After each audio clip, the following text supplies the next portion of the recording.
Estamos na série O Deus que Restaura o Seu Povo, Neemias capítulo 9.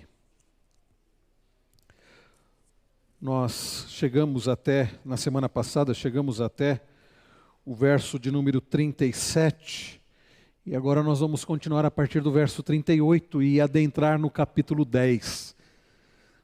Neemias capítulo 9, a partir do verso 38 e o capítulo 10. Peço que você acompanhe com fé, com interesse, com atenção. É a palavra de Deus para a nossa vida. Nos diz assim: por causa de tudo isso, nós fizemos uma aliança fiel por escrito, e os nossos príncipes, os nossos levitas e os nossos sacerdotes puseram seu selo sobre ela.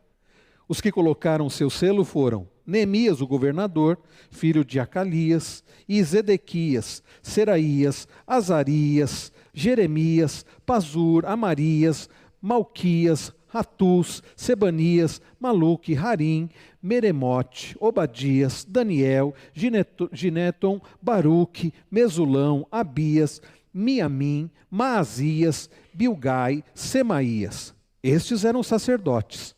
E os levitas, Jesua, filho de Azanias, Binui, dos filhos de Hanadad, Cadmiel e os irmãos deles, Sebanias, Odias, Quelita, Pelaías, Hanã, Micá, Reobe, Azabias, Zacur, Serebias, Sebanias, Odias, Bani e Beninu. Os chefes do povo, Parós, Pate-Moabe, Elão, Zatu, Bani, Buni, Asgade, Bebai, Adonias, Bigvai, Adim, Ater, Ezequias, Azur, Odias, Azum, Bezai, Harife, Ananote, Nebai, Magpias, Mesulão, Rezir, Mesezabel, Zedoc, Gedua, Pelatias, Hanã, Anaías, Oséias, Hananias, Razube, Haloés, Pilha, Sobec, Reum, Razabina, Maazeias, Aís, Hanã, Anã, Maluque, Harim e Baaná.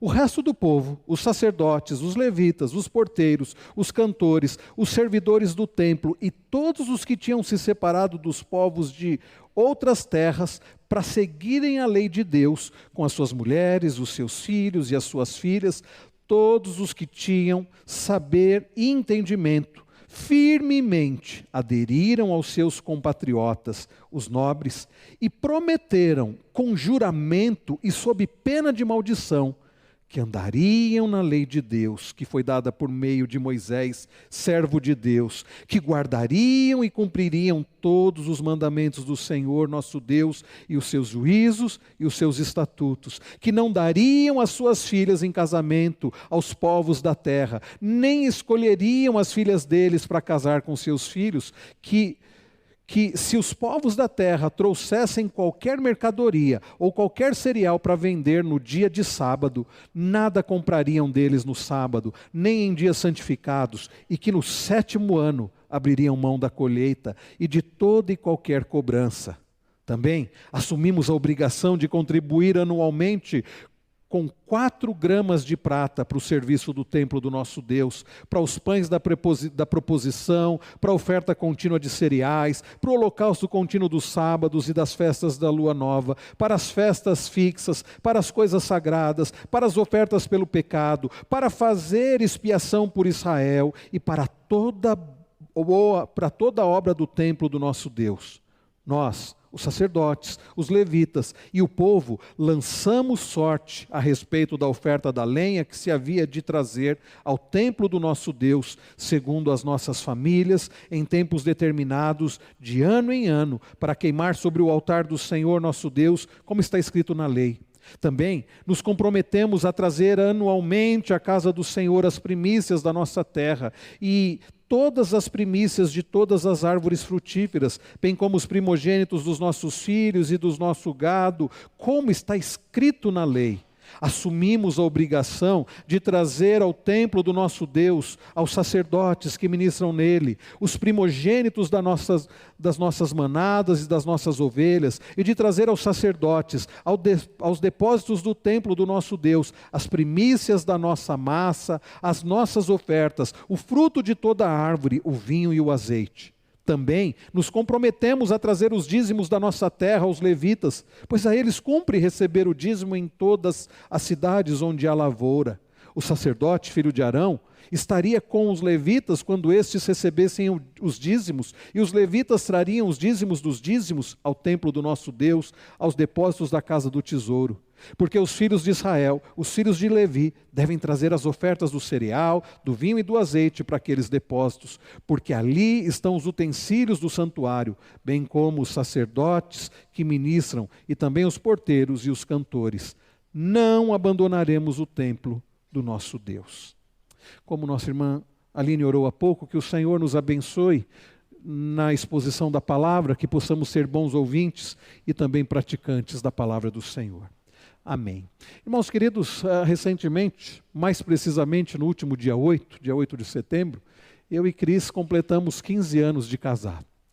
Foi terrível que justamente nesse dia eu sofri aquele sequestro e justamente levaram a minha aliança. No dia em que estava completando 15 anos de casado, levaram a minha aliança. Isso foi muito triste e eu comentei, e comentando em casa, e eu creio que as crianças ficaram ouvindo, eu dizendo, puxa, que pena, né? Completando 15 anos de casado, levam a minha aliança.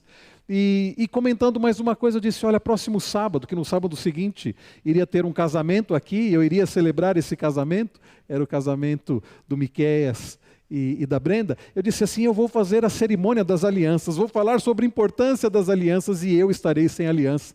E eu disse, as pessoas vão reparar, né? E comentando tudo isso, no domingo, após a escola dominical, vem a professora da escola dominical, se não me engano, a Keila, e disse assim para a Cris, olha, o Pedro já chegou na sala falando o seguinte, o meu pai está sem aliança, mas ele continua casado com a minha mãe. Ele foi logo justificando, meu pai está sem aliança, mas ele continua casado com a minha mãe. E eu disse, Cris, bom, já estava na hora, né, de fazer um par de alianças novas, né, 15 anos de casado, e nós corremos então para fazer um novo par de alianças, né? Afinal de contas, para ninguém achar que eu não estou casado com a Cris. E queridos, é interessante, eu imagino que o Pedro tenha falado isso por ter me ouvido falar, né, de como talvez as pessoas possam ficar pensando, será que aconteceu algum problema? Por que o pastor não está usando aliança? Mas o fato é que a aliança, ela simboliza algo muito precioso. É por isso que numa cerimônia de casamento, há um momento das alianças que acontecem logo após os votos. O noivo diz para a noiva diz para o noivo, eu prometo te amar, te honrar, te defender, ser fiel a você, cuidar de você. E então, depois de prometerem essas coisas, que são coisas sérias, eles selam esse compromisso com alianças.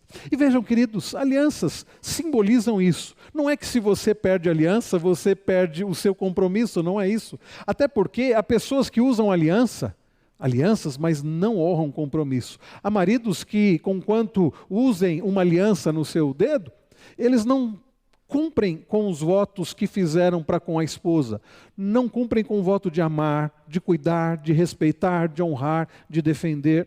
Esposas que, conquanto usem aliança, não cumprem no dia a dia, na prática, os votos de amar, de ser fiel, de cuidar, de defender, de honrar. Então, conquanto seja bem significativo a aliança não carrega um compromisso, só simboliza. Compromisso que deve acontecer. Queridos, em nossa vida nós fazemos votos e por vezes não cumprimos. Fazemos quando casamos, fazemos quando batizamos, quando fazemos a nossa profissão de fé, quando assumimos um cargo na igreja, quantos votos nós fazemos. Mas que terrível, quando no dia a dia quebramos esses votos. Pais que dedicam seus filhos ao Senhor através do batismo e prometem cuidar do filho, prometem ensiná-lo a ler para ele a Bíblia, orar com ele, por ele, a trazê-lo com assiduidade à igreja, mas no dia a dia quebram este compromisso, esse pacto. Maridos e esposas, como eu comentei, que prometem tantas coisas no casamento e descumprem no dia a dia. Nós que fazemos promessas solenes na nossa profissão de fé, em tantos outros momentos e no dia a dia quebramos. Isso não foi diferente com Israel. Israel que, como nós lemos no início do culto em Deuteronômio 7, Israel, povo do Senhor, amado pelo Senhor, cuidado pelo Senhor, o Deus da aliança, que deveria cumprir os mandamentos, estatutos e juízos do Senhor, como nós lemos lá em Deuteronômio 7:11. Israel que acabou, ao entrar na terra prometida, fazer justamente aquilo que Deus havia proibido. Começaram a se envolver com os outros povos, os filhos se casando com os filhos dos povos pagãos, e começaram a se desviar do Senhor. E esse desvio foi tão sério e tão terrível, que num determinado momento, mais precisamente em 586, o reino do sul é levado para o cativeiro. O reino do norte já havia sido levado para o cativeiro pelos assírios em 722 a.C. E pouco tempo depois, o reino do sul, Judá, cuja capital era Jerusalém, foi levado pelos babilônicos para o cativeiro. E então, meus irmãos, nos situando para esta história que temos olhado para ela aqui no livro de Neemias, o povo no cativeiro, sendo disciplinado pelo Senhor e agora restaurado pelo Senhor, aqueles que haviam ficado em Jerusalém, Jerusalém destroçada, Jerusalém destruída, Deus restaurando através de Neemias, muros e portões. E como temos visto desde o capítulo 7, Deus restaurando o seu povo. Irmãos queridos, o povo que havia quebrado a aliança, que havia se desviado do Senhor, agora, anos depois, restaurados pelo Senhor, o Deus da aliança, o povo começa a voltar para o Senhor, e o povo assume, como nós acabamos de ler nesses versículos, desde o verso 38 do capítulo 9, até o final do capítulo 10, o povo assumindo um compromisso, uma renovação da aliança com o Senhor. Irmãos, nesta noite nós aprenderemos sobre a renovação da aliança, que o povo realizou e que nós precisamos realizar continuamente, a renovação da aliança com o Senhor, aliança com o Deus da aliança. Queridos, nos domingos anteriores nós aprendemos, olhando para o capítulo 9, sobre os feitos do Senhor e sobre quem o Senhor é. Através da oração que os levitas realizaram, nós vimos no capítulo 9, quando os levitas nessa oração vão falando sobre o Senhor, o Deus Criador, o Deus que escolheu para si um povo, o Deus que guiou esse povo, o Deus que abençoou esse povo, o Deus que perdoou esse povo, o Deus que foi paciente com esse povo. E durante toda essa oração, a mais longa, certamente, de todo o Antigo Testamento, nós podemos ver, queridos, sobre os feitos do Senhor, quem Deus é e o que Ele fez, a libertação do Senhor, a forma como Deus instruiu o seu povo através da sua palavra, a bondade, a disciplina do Senhor. Tudo isso nós temos visto nos domingos anteriores, olhando para Neemias 9. Mais precisamente, no domingo passado, através do reverendo Wellington, nós vimos sobre as marcas do arrependimento verdadeiro que conduzem à renovação, à restauração que o povo de Deus necessitava. Nós vimos isso olhando para os versos 32 a 37. E o verso de número 37, observe aí na sua Bíblia, ele termina com as seguintes palavras: nós estamos em grande angústia. O povo de Deus, depois de ouvir a palavra do Senhor, e vejam como acontece o avivamento. O avivamento sempre inicia com o Senhor através da sua palavra. A palavra do Senhor que impacta, a palavra do Senhor que vai transformando, que vai confrontando, e o Espírito do Senhor vai mexendo no coração do povo. Isso é um avivamento. Depois da palavra do Senhor, do livro da lei ter sido lido, o povo de Deus, então, como nós vimos no início do capítulo 9, como nós vimos também no capítulo 8, o povo de Deus impactado com a lei do Senhor, confessa os seus pecados ao Senhor, o povo do Senhor se arrepende, busca ao Senhor. E o verso 37 mostra que o povo coloca-se diante do Senhor, depois de lembrar os feitos do Senhor, quem Deus é. Ele diz assim: mas nós pecamos e nós estamos em grande angústia. E percebam, queridos, que o verso de número seguinte, o verso 38, começa dizendo: por causa de tudo isso, nós fazemos uma aliança fiel por escrito. Depois deles terem considerado quem Deus é, depois deles terem considerado qual era a condição deles, eles dizem: por causa de tudo isso, por causa de quem Deus é, o Deus da aliança, o Deus que guia o seu povo, o Deus que abençoa o seu povo, e por causa de quem nós somos, de como nós estamos, nós resolvemos fazer uma aliança com o Senhor. Como é maravilhoso, queridos, quando depois de confrontados pela palavra do Senhor, quando depois de expostos diante dos nossos próprios pecados, quando depois de expostos àquele que é santo, poderoso e que nos ama e é fiel, nós respondemos a tudo isso com uma renovação de aliança. Nós respondemos não virando as costas, não dizendo, tá bom, deixa para lá, deixa para outro dia, deixa para o outro fazer. Quando nós respondemos, nós vamos fazer uma aliança com o Senhor, por causa de tudo isso, por causa de quem Deus é, por causa do que Deus fez, por causa da nossa situação, nós fazemos uma aliança. Irmãos queridos, por que é que o povo, nos dias de Neemias, depois de confrontado pela palavra do Senhor, depois de ouvir sobre quem é o Senhor e os feitos do Senhor, o povo resolve fazer uma aliança? A minha resposta para isso é por causa do Senhor.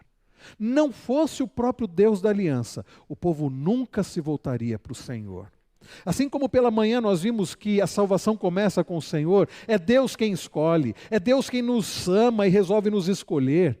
Aliança, nós só podemos responder aliança com Deus, nós só podemos responder com arrependimento, com fé e com compromisso, por causa de quem Deus é, por causa do agir do Senhor. Então vejam, é isso que está dizendo o verso de número 38, por causa de tudo isso nós fazemos uma aliança. Não é porque nós somos bons, não é porque nós resolvemos olhar para o Senhor, afinal de contas Deus precisa de nós, nada disso. Nós é que precisamos do Senhor, por causa de quem Deus é, por causa do seu amor, da sua misericórdia, do seu caráter, e por causa da nossa situação de angústia, nós vamos fazer uma aliança.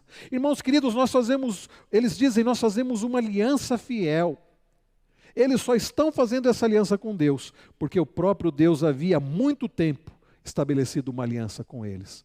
Não fosse o fato, meus irmãos, de Deus ser fiel à aliança, o povo estaria entregue aos seus próprios pecados. Eu ouso dizer, irmãos queridos, que não fosse o fato de Deus ser fiel à aliança, o povo não teria voltado do cativeiro. Na verdade, por que Deus enviaria o povo para o cativeiro? Se Deus não fosse fiel à aliança. Se Deus fosse igual a nós, sabe o que Deus teria feito quando o povo se desviou? Eles fizeram isso? Eles é que se virem agora. Se desviaram depois de tudo que eu fiz por eles, a forma como eu os escolhi, a forma como eu os guardei, a forma como eu os fiz entrar na terra prometida, aliás antes, a forma como eu os libertei do Egito, a forma como eu os fiz passar pelo Mar Vermelho com os pés a seco, a forma como eu os sustentei ao longo dos 40 anos no deserto, a forma como eu fiz com que eles entrassem em Canaã e dei vitória sobre todos os povos. Depois de tudo isso, é assim que eles respondem? É assim que eles me agradecem? Quer saber de uma coisa? Eles é que se virem. Não, mas Deus não faz assim. No sábado, ontem à noite, nós tivemos o culto de gratidão pela vida dos bebês, e o reverendo Wellington pregou Hebreus 12. O texto que diz que Deus, Ele é o Pai que disciplina o Filho a quem ama. Sabe por que Deus havia mandado o povo para o cativeiro lá na Babilônia? Porque Deus amava esse povo, apesar desse povo. Irmãos queridos, não fosse o fato de Deus ser o Deus zeloso, misericordioso, fiel, o povo não estaria agora, nesse texto que nós lemos, fazendo uma aliança com o Senhor. E eu não tenho dúvida alguma de que nós estamos aqui nessa noite, podendo renovar a nossa aliança com o Senhor, podendo participar da ceia do Senhor, por causa da fidelidade do Senhor, não por causa da nossa fidelidade, porque se dependesse de nós, nós ainda estaríamos mortos dos nossos delitos e pecados, nós estaríamos distantes do Senhor, mas nós estamos aqui, porque o Senhor é o Deus zeloso, é o Deus que nos guia, é o Deus que nos perdoa, é o Deus que nos traz, sempre nós nos afastamos e Ele nos traz para junto dEle, é por isso que nós estamos aqui. Vejam, queridos, como esta verdade é tão clara no capítulo de número 9, quando nós olhamos, e isso eu estou apenas trazendo aqui à memória o que nós já vimos, vejam, por exemplo, como no verso de número 8, né, os levitas trazem esta verdade na oração. Olha o que eles dizem assim no verso de número 8. achaste o seu coração fiel diante de ti com ele, e com ele fizeste aliança, está falando de Abraão, para dares à descendência dele a terra dos cananeus, dos heteus, dos amorreus, dos ferezeus, jebuseus, dos girgazeus, e cumpriste as tuas promessas, porque tu és justo. Queridos, o povo estava agora fazendo uma aliança com o Senhor, porque no passado Deus havia feito uma aliança com Abraão, e havia prometido ser o Deus de Abraão e da sua descendência, e havia feito o povo entrar na terra prometida, dando vitória sobre todos os demais povos. É por causa disso, queridos, que anos depois, eles estão fazendo uma aliança com o Senhor, porque Deus havia feito uma aliança com eles. Nós vimos, queridos, também no capítulo 9, como Deus viu a aflição do seu povo e livrou poderosamente o seu povo do jugo do Egito, porque Deus é o Deus da aliança. Olhem a partir do verso 9, do capítulo 9. Apenas relembrando, viste a aflição dos nossos pais no Egito, e ouviste o clamor deles junto ao Mar Vermelho, fizeste sinais e maravilhas contra Faraó e seus servos, e contra todo o povo da sua terra, porque soubeste que os trataram com arrogância, e assim adquiriste a fama que tens até o dia de hoje. Dividiste o mar diante deles, de maneira que o atravessaram em terra seca, lançaste os seus perseguidores nas profundezas, como uma pedra nas águas impetuosas. Queridos, o povo estava agora fazendo uma aliança com o Senhor, porque no passado Deus havia cuidado do seu povo, havia liberto do jugo do Egito, havia cuidado do seu povo. Irmãos, Deus havia guiado o seu povo pelo deserto e provido todas as necessidades do seu povo, não porque o povo merecia, mas porque Deus era fiel. Verso 12 do capítulo 9, relembremos também, nos diz assim, o verso de número 12, tu os guiaste durante o dia com uma coluna de nuvem e durante a noite com uma coluna de fogo, para iluminar o caminho por onde deviam seguir. Desceste sobre o monte Sinai, do céu falaste com eles e lhes destes juízos retos, leis verdadeiras, estatutos e mandamentos bons. Tu lhes deste a conhecer o teu santo sábado e lhes deste mandamentos, estatutos e lei por meio do teu servo Moisés. Quando estavam com fome, lhes deste pão dos céus, e quando estavam com sede, fizeste brotar água da rocha, e lhes disseste que entrassem para tomar posse da terra, com juramento prometeste a dar a eles. Porém eles, os nossos pais, se tornaram arrogantes. E ele vai falando da rebelião do povo, mas olha o que ele diz no final do verso de número 17, diz: porém tu és Deus perdoador, bondoso e compassivo, tardio irar-se de grande bondade, tu não os abandonaste, nem mesmo quando fizeram para si um bezerro de metal fundido e disseram, este é o meu Deus que o tirou do Egito, e cometeram grandes blasfêmias. Mas tu, pela multidão das tuas misericórdias, não os abandonaste no deserto. O povo estava agora fazendo uma aliança com o Senhor, porque no passado Deus havia sido Deus perdoador, e nem mesmo num momento de tão grande transgressão, quando eles fizeram para si um bezerro de ouro para adorar, nem mesmo ali o Senhor os abandonou. Irmãos, é possível sim nos voltarmos para o Senhor arrependidos. É possível sim, com esperança, nos aproximarmos da mesa do Senhor e renovarmos os nossos votos de amor, de compromisso, de fidelidade ao Senhor, porque até aqui Ele tem cuidado de nós. Ele tem sido um Deus zeloso, um Deus fiel, um Deus perdoador. É o Senhor, como nós vimos nos versos 13 a 15, que nos dá o alimento espiritual e material, e Deus não abandonou, nem mesmo no deserto. E essa também, queridos, é a base para a nossa esperança, para a renovação, para renovarmos o nosso compromisso com o Senhor. Ele tem cuidado de nós, Ele é o Deus fiel da aliança. E depois de nós termos visto o porquê que o povo pôde fazer essa aliança, por causa do próprio Deus da aliança, nós podemos agora olhar os detalhes deste compromisso dessa aliança. Me chama a atenção, meus irmãos, que na renovação dessa aliança, eles demonstram aqui um compromisso geral, no sentido de que não foi apenas uma parcela do povo que fez essa aliança. Vocês perceberam na leitura aqui do capítulo 10, aliás, desde o verso de número 38, a abrangência no que diz respeito àqueles que se comprometeram com Deus. Olha no verso de número 38, por causa de tudo isso nós fazemos uma aliança fiel por escrito. E aí ele cita, nossos príncipes, nossos levitas, nossos sacerdotes puseram seu selo sobre ela. Era uma aliança tão séria que foi selada, como uma espécie de assinatura dos nossos dias. E você, quando é um documento, né, algo sério, você vai em cartório e você assina, reconhece firma, registra.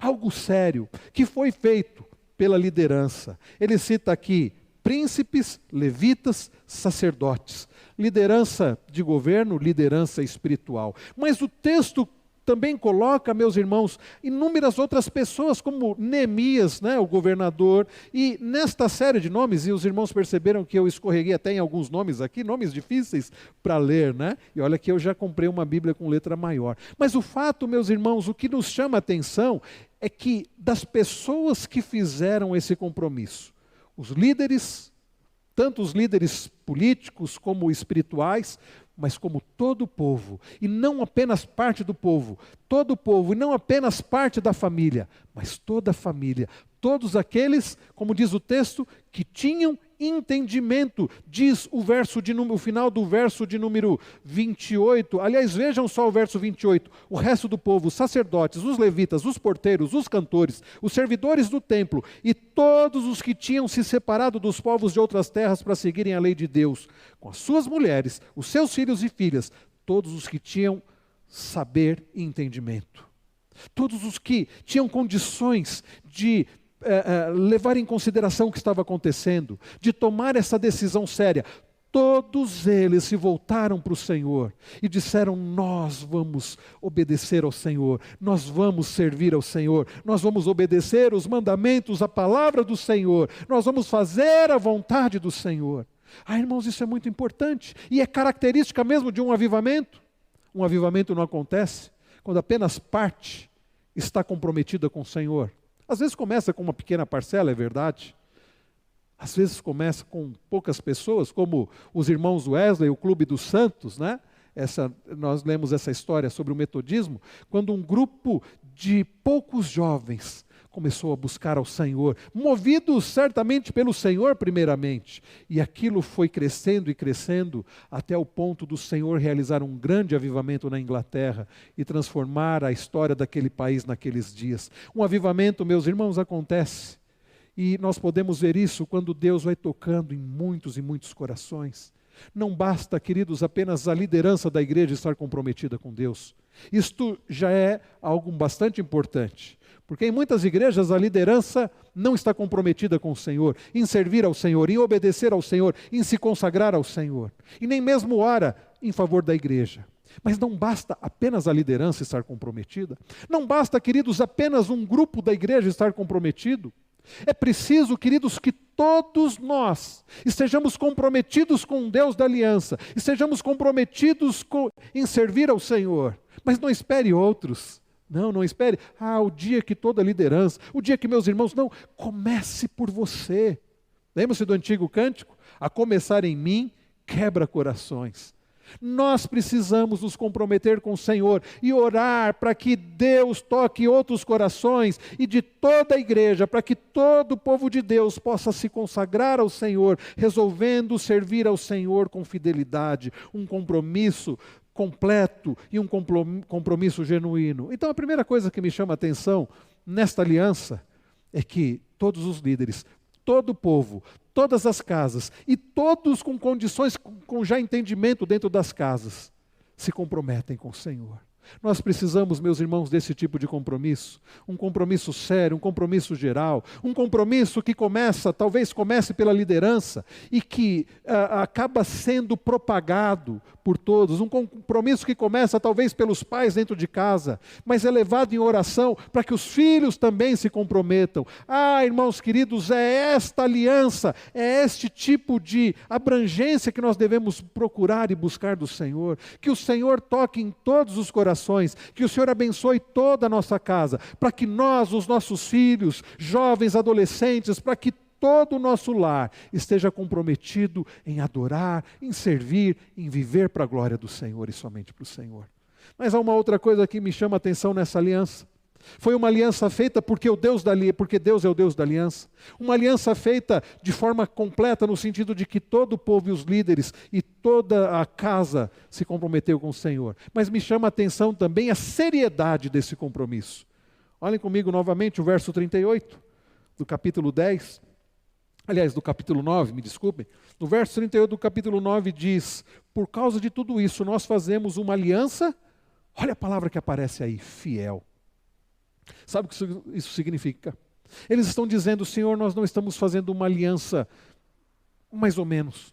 Nós não estamos fazendo uma aliança de final de semana. Nós não estamos fazendo uma aliança parcial.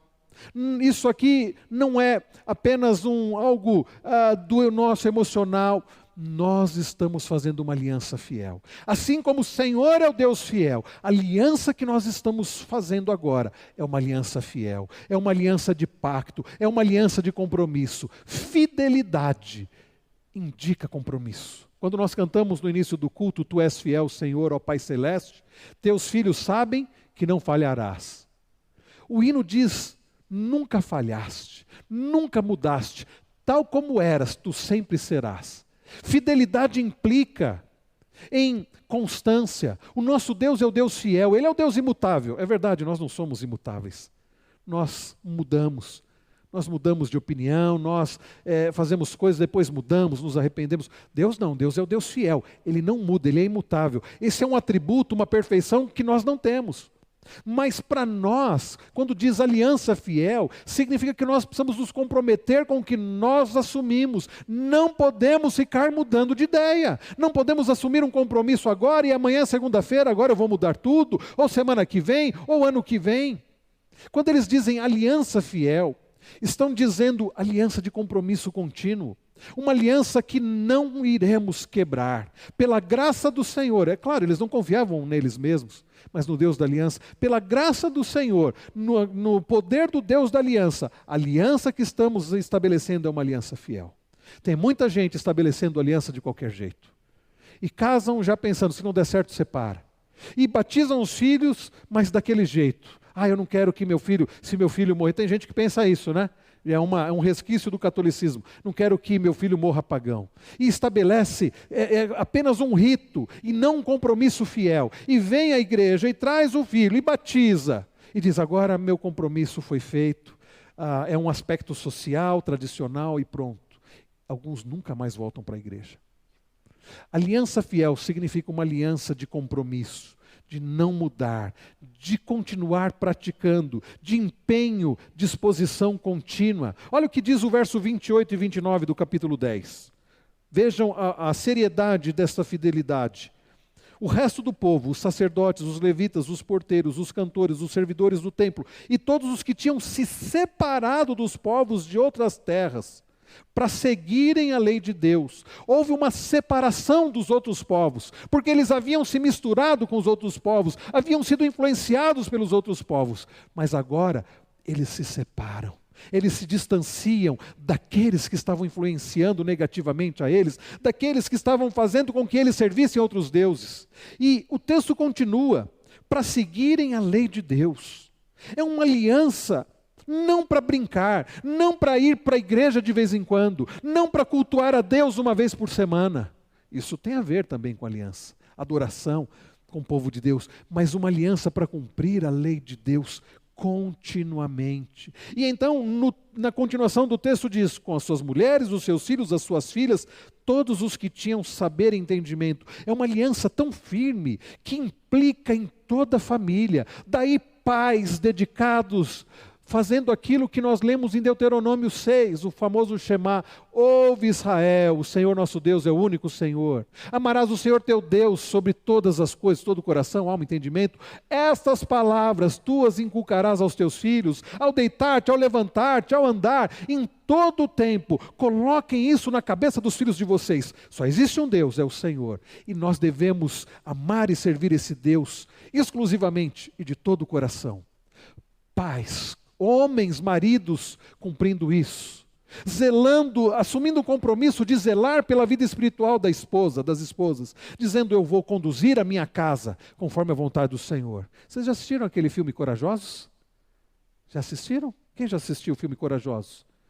Estão lembrados desse filme? Quando homens se levantam, desafiados pelo Senhor. Se você não assistiu, assista. E eles resolvem, com confiança no Senhor, guiarem a família para a glória do Senhor. É desse compromisso que o povo está fazendo aqui. Pais se comprometendo a guiar os filhos, a ensiná-los a amarem ao Senhor, o único e verdadeiro Senhor. Uma aliança fiel, verso de número 29, olha o que diz: firmemente aderiram aos seus compatriotas. Não foi de qualquer jeito, não. Tem gente, como eu disse, assumindo aliança, compromisso de qualquer jeito, já pensando em desistir, já pensando, se não der certo, tudo bem. Não, foi algo firme, aderiram firmemente aos seus compatriotas, os nobres, e prometeram. Agora, olha a seriedade da coisa. Para mim isso é muito, muito sério. Prometeram com juramento e sob pena de maldição. Eles firmemente aderiram. E eles disseram o seguinte: Senhor, a coisa aqui é séria. Nós estamos nos comprometendo com o Senhor, o Deus da aliança, o Deus fiel. E se nós falharmos na aliança, se nós abandonarmos a aliança do Senhor, que o Senhor nos trate, que o Senhor faça recair sobre nós a nossa culpa. Eles estão dizendo: Senhor, faça o que o Senhor quiser contra nós, se nós formos infiéis a essa aliança. É sério isso, não é? Um pastor que eu gosto muito de ouvi-lo, um grande amigo, o reverendo Ellerson Duarte, da Igreja Pecena Conservadora, pregando esse texto, ele diz o seguinte: quando você assume um compromisso nesses moldes, ou você não tem juízo absolutamente nenhum, não tem a menor noção do que está fazendo, ou você tem uma disposição real de coração, de andar conforme aquela aliança, de cumprir com aquele compromisso. Quer dizer, para fazer um compromisso desse e dizer: Senhor, olha, nós estamos fazendo sob pena de juramento.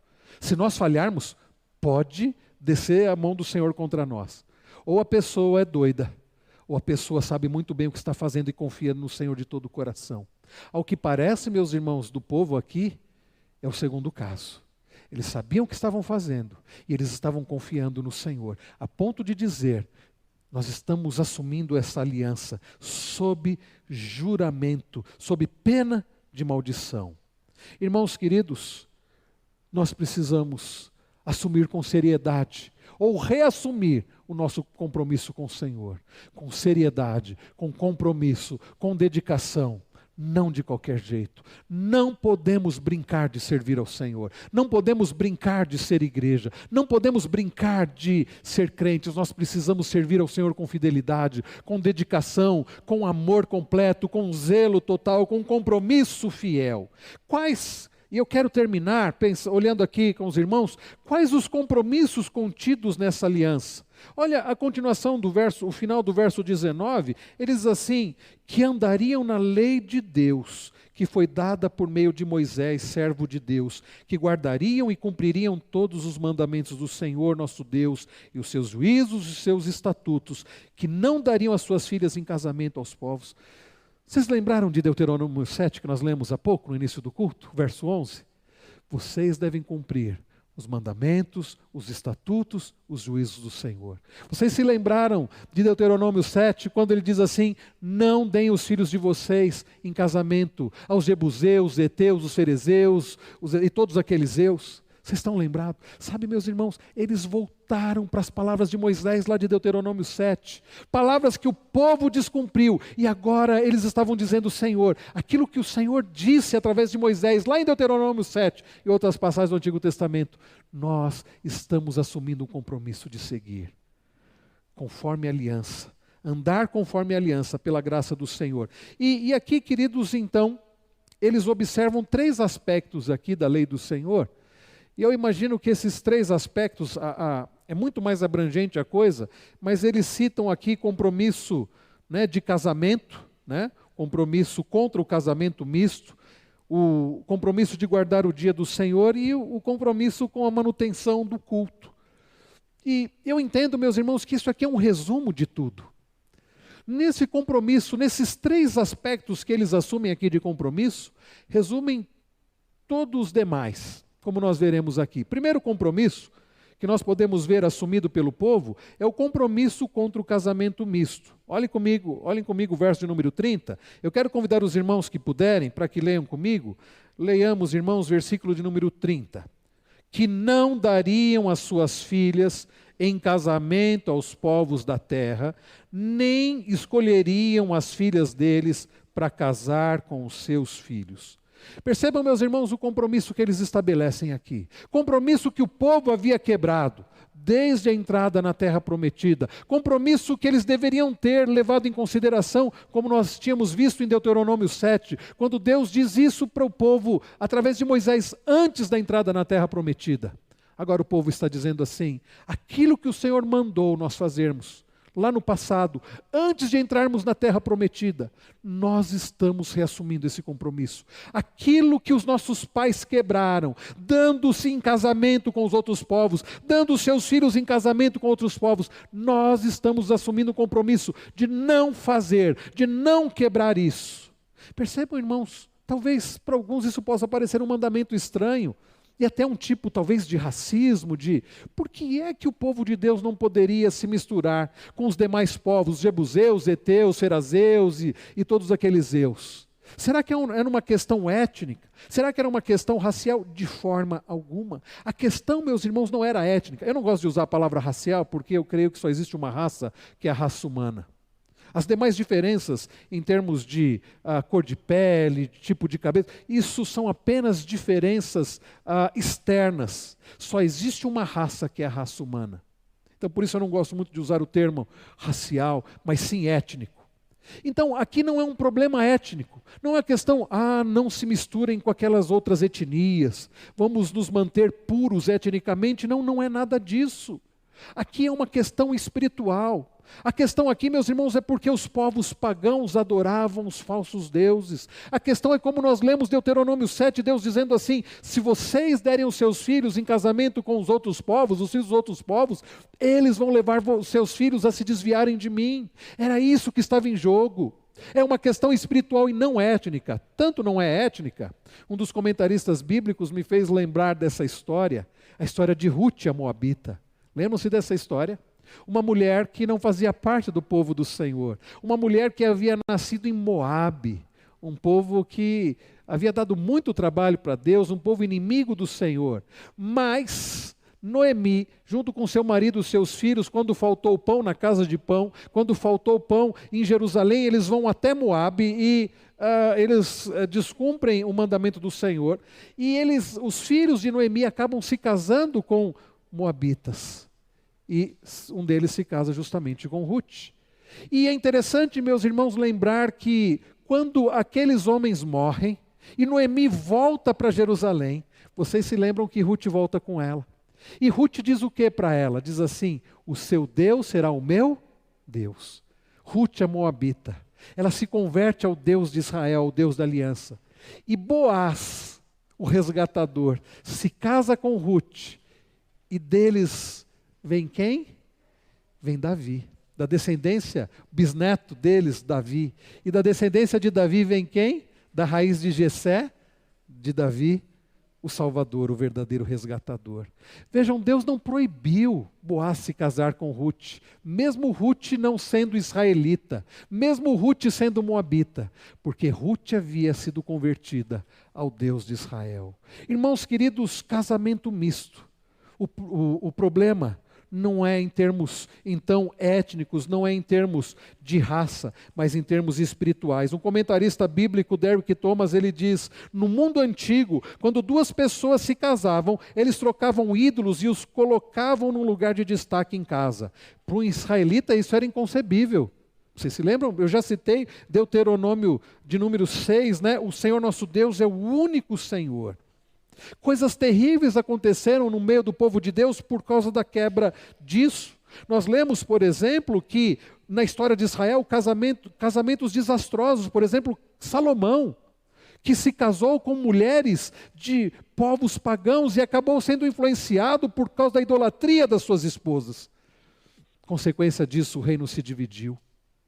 Quantas pessoas sofreram por causa de casamento misto, por Salomão se casar com mulheres fora do povo de Deus. Quando nós nos lembramos, por exemplo, do rei Acabe, que se casa com Jezabel, uma mulher também que não era do povo do Senhor, que levou à promoção do baalismo no reino do norte, assim como o assassinato dos profetas do Senhor.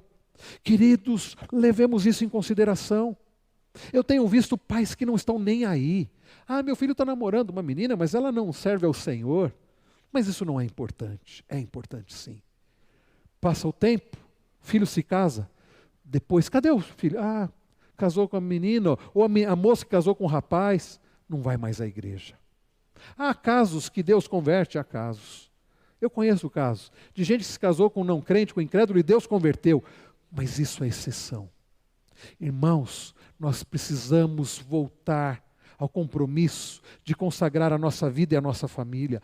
Pais precisam orar pela vida dos filhos, ensinar os filhos, orar inclusive pelos futuros cônjuges dos filhos, ensinar os filhos sobre a seriedade do casamento, levar isso em consideração, porque muitos pais estão perdendo os filhos quando os filhos se casam com gente que não ama o Senhor, não adora o Senhor, e esses filhos passam a adorar outros deuses, falsos deuses, e se afastam do Deus único e verdadeiro. O primeiro compromisso, meus irmãos, então era contra o casamento misto. E nós precisamos, meus irmãos, levar em consideração, porque o Novo Testamento deixa claro que, de fato, não é uma questão racial ou étnica, porque a Bíblia diz, não há lá em... O apóstolo Paulo, escrevendo no Novo Testamento, ele diz, lá em Gálatas 3:28, não há judeu ou gentio, à luz do Evangelho, todos nós somos iguais. De forma, meus irmãos, que não há problema algum em você se casar com alguém de outra etnia, em se casar com alguém, não importa a cor da pele da pessoa, não importa o cabelo da pessoa, não importa a região da pessoa, não é este o ponto. Aliás, é muito bonito, eu acho o Brasil um país tão bonito porque nós somos pessoas diferentes, de peles diferentes, isso é maravilhoso, é bonito, toda essa beleza na diversidade, e não há nenhum problema nisso. A questão no Novo Testamento, como era no Antigo Testamento, é a questão espiritual. Segundo aos Coríntios 6,14, não vos ponhais em julgo desigual com incrédulos, porque porquanto que sociedade pode haver entre justiça e iniquidade? Ou que comunhão entre luz e trevas?